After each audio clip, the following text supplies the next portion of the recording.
আসসালামু আলাইকুম। আশা করি সবাই ভালো আছেন। আলহামদুলিল্লাহ আমিও ভালো আছি। এই বৃষ্টি ভেজা সকালে মনোরম পরিবেশটা আসলে অনেক সুন্দর। যদিও বৃষ্টি ভেজা সকালটা মনোরম পরিবেশটা অনেক সুন্দর হয়, তবে বৃষ্টিতে যে প্রাণঘাতী হামলা হয় বা বৃষ্টির মধ্যে যে প্রাণ যায় সেগুলো কিন্তু মনোরম পরিবেশ না বা মনোরম না। সেগুলো কিন্তু সুন্দর না।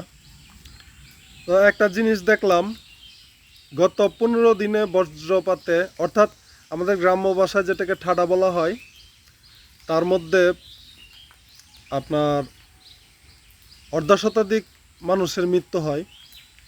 তো এই মৃত্যুর কারণ আমরা নিজেরাই, আমাদের অসচেতনতার কারণেই আমাদের মৃত্যুর মুখে কবলিত হতে হয় বা মৃত্যুর ফাঁদে পা দিতে হয়।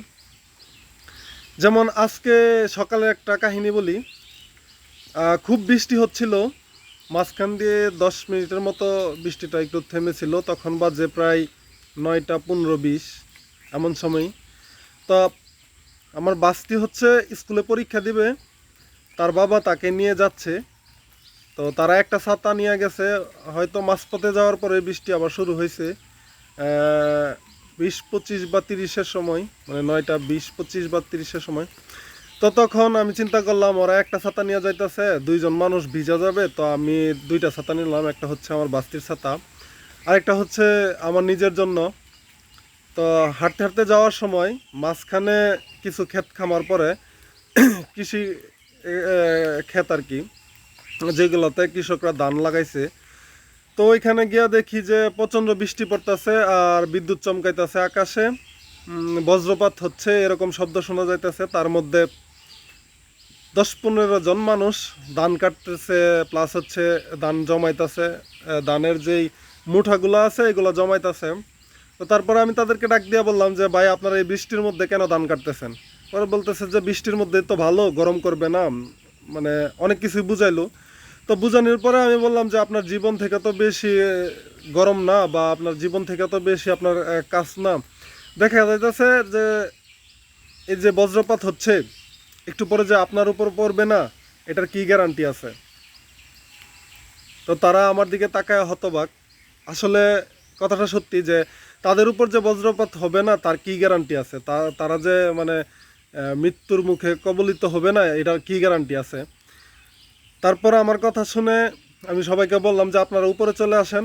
তার পাশে একটা বিল্ডিংয়ের কাজ করতেছে, সম্ভবত দোতলা বিল্ডিং করবে। এখানে জায়গাটা খালি আছে, নতুন বিল্ডিং যেহেতু কেউ উঠে নাই। তো তাদেরকে বললাম আপনারা ওইখানে আশ্রয় নেন, ওইখানে নিচে গিয়ে দাঁড়ান, তাইলে আপনারা দেখা গেছে যে বৃষ্টি থামলে বা বজ্রপাত থামলে আপনারা গিয়ে কাজ করতে পারবেন। তো ওনারা ওইখানে গেছে, গিয়া আশ্রয় নিছে। তো এখন কথা হলো যে আমরা অনেকে আছি আহ্লাদ করে বৃষ্টিকে অনেক, আমিও প্রচণ্ড ভালোবাসি বৃষ্টিকে। গতকালকে ভৈরব কুলিয়ারচর সহ 3 জনের মৃত্যু, ভৈরবে 2 জনের, আর একজনের মৃত্যু হচ্ছে কুলিয়ারচরে মাটি কাটাতে। তো তাদের মধ্যে দেখা গেছে যে সবাই খেতে খামারে কাজ করতে গেছিল, অর্থাৎ জমিতে ধান কাটতে বা ইত্যাদি করতে গেছিল, তাদের মৃত্যু হয়েছে।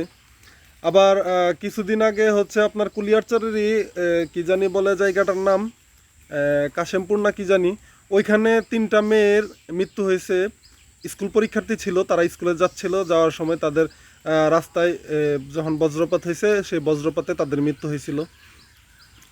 তো দেখা গেছে যে যখন বৃষ্টি হয় বা বজ্রপাত হয়, আমরা অনেকে আহ্লাদ করি, আহ্লাদ করে ভিজতে যাই, ভিজতে গিয়ে খোলা আকাশের নিচে চলে যাই, বা দেখা গেছে যে বড় কোনো গাছের নিচে চলে যাই, যার কারণে ওই গাছে বা খোলা আকাশের নিচে যখন বজ্রপাত হয়, সেই বজ্রপাতে আক্রান্ত হয়ে আমাদের সাথে দুর্ঘটনা ঘটে। যেমন আমিও বৃষ্টি খুব পছন্দ করি, বৃষ্টিতে ভিজি। যেমন কালকে বজ্রপাত এবং বৃষ্টি হওয়ার সময় বিকেলবেলা আমি আর আমার বড় ভাই মিলে বাড়ির পিছনে একটা আম গাছ আছে, ওই আম গাছ থেকে আম পাড়ছি এবং কবরস্থান পরিষ্কার করছি। তো ওই সময় আমাদের ওইখানে যাওয়াটা মোটেও ঠিক হয় নাই বা উচিত হয় নাই। তো বৃষ্টি বা বজ্রপাত আসলে আপনাদের করণীয় বা আপনাদের সন্তানকে কিভাবে হেফাজতে রাখবেন, তার জন্য আমি কিছু দিক নির্দেশনামূলক কথা বলছি। আমিও ভুলের ঊর্ধ্বে নয়, যদি আমার এখানে কোনো ভুল হয়ে থাকে আমাকে ক্ষমা সুন্দর দৃষ্টিতে দেখবেন ইনশাল্লাহ। আহ, যখন বজ্রপাত হবে বা বৃষ্টি হবে, তখন আপনার সন্তানকে যথাসময় ঘরের ভিতর নিয়ে যাওয়ার চেষ্টা করবেন। এবং যদি তারা বাইরে থাকে তাদেরকে আপনারা শিখিয়ে দিবেন বা বলে দিবেন যে কোনো বিল্ডিংয়ের নিচে নয়তো বা কোনো চালার নিচে, যেহেতু আমাদের এটা গ্রাম, গ্রামের মধ্যে টিনের চাল আছে, বা কোনো একটা ভালো স্থানে আশ্রয় নিতে, কোনো বড় গাছের নিচে না যাইতে, কোনো খোলা জায়গায় না যাইতে, যখন বৃষ্টি দেখবে দৌড়ায় যেন কোনো গাছের নিচে, কোনো বড় বিল্ডিংয়ের নিচে বা কোনো টিনের চালার নিচে আশ্রয় নেয়। এবং যারা খেতে কামারে অনেক দেখা গেছে আপনারা অনেক হাওর থাকে, অনেক বড় হাওর থাকে, হাওরের মধ্যে কাজ করতে যান, আপনাদের ক্ষেত্রে একটা করণীয় হচ্ছে যখন নাকি বৃষ্টি হবে, বজ্রপাত হবে, আপনারা দৌড়ায়া এই হাওর থেকে চলে আসবেন, অর্থাৎ মাঠ থেকে চলে আসবেন, চলে এসে নিজেকে বাঁচাতে চেষ্টা করবেন। আসলে আমাদের বৃষ্টিতে ভিজা বিলাসিতা করা বা অনুভব করার থেকে জরুরি কিন্তু আমাদের প্রাণ রক্ষা করা। অতএব আপনারা সবাই নিজের খেয়াল রাখবেন, সুস্থ থাকবেন এবং অন্যকে ভালো রাখার জন্য পরামর্শ দিবেন, যেন বৃষ্টি আসলে বা বজ্রপাত হলে মানুষ সেফ জায়গায় চলে যায়, নিজের আত্মরক্ষা করতে পারে। আসসালামু আলাইকুম, আল্লাহ হাফেজ।